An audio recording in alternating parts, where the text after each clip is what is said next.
Oke, assalamualaikum warahmatullahi wabarakatuh. Kembali lagi di channel pribadi saya di Al Khair TV. Dan seperti biasa saya senang cuap-cuap tentang perjalanan investasi saya menabung saham. Yang pada kesempatan kali ini saya akan membahas tentang salah satu emiten paling favorit saya sejak 3,5 tahun berkecimpung di dunia saham, yaitu PT Bukit Asam Tbk, yang bergerak di bidang usaha batu bara dengan kode emiten saham PTBA. Ada cerita yang cukup menarik untuk tahun ini. Tahun ini PTBA telah merilis laporan keuangannya dan gak tanggung-tanggung mereka rugi. Bukan rugi ya, mereka itu mengalami defisit keuntungan. Keuntungannya berkurang sebesar 400 miliar dari laporan buku trimester pertama atau Q1 tahun kemarin. Tahun kemarin dari bulan Januari sampai Maret mereka mendapatkan keuntungan 790 miliar. Di tahun ini hanya 390 miliar, hilang 400 miliar. Tapi anehnya harga saham PTBA sampai hari ini pertanggal 5 Mei 2025 ini masih stagnan di angka 2.700 seperti itu. Padahal biasanya kalau sebuah emiten sudah merilis laporan keuangannya dan itu jeblok, biasanya diikuti dengan harga sahamnya yang jeblok. Harusnya, tapi ini tidak, dia tetap bertahan. Makanya kenapa anomali bisa terjadi?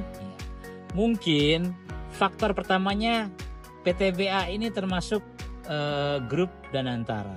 Artinya itu kan ketika mereka membagikan dividen akan dialokasikan ke Danantara. Sementara sampai saat ini belum adanya RUPS, rapat umum pemegang saham mayoritas yang PTBA tersebut.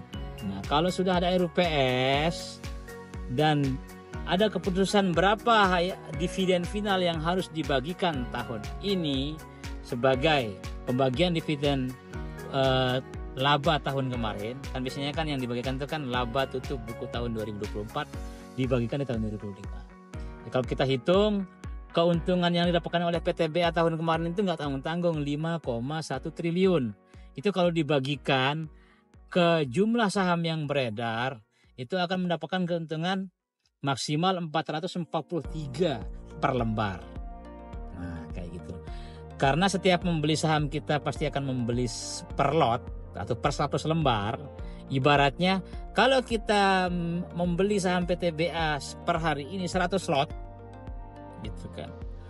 Itu atau enggak 10.000 lembar dengan harga 2.700 atau 27 juta rupiah, maka kita akan mendapatkan keuntungan atau dividen yang dibagikan itu sebesar 4.430.000. Itu kalau dibagikan sejumlah 100% tersebut. Tapi kalau mengikuti tahun kemarin membagikan dividen sebanyak 75%, payout ratio-nya ya mentok-mentok di angka 325 perak. Apakah PTBA ini akan membagikan dividen? Kalau kita melihat track recordnya PT Bukit Asam sejak mereka pertama kali listing di bursa sampai sekarang tidak pernah absen membagikan keuntungan atau dividen tersebut.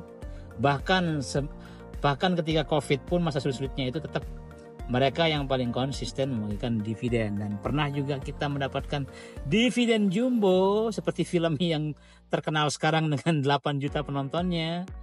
Itu 100% dibagikan tuh sekitar 1.016 rupiah per lembarnya. Waktu itu saya hanya memiliki 50 lot saja, 50 lot PTBA, maka saya mendapatkan dividen sebesar 5 juta 100 ribuan lah waktu itu. Itu luar biasa, hanya dengan bermodalkan, kalau saya tidak salah ingat itu bermodalkan 10 juta 12 juta kita mendapatkan dividen sebanyak 5 juta rupiah.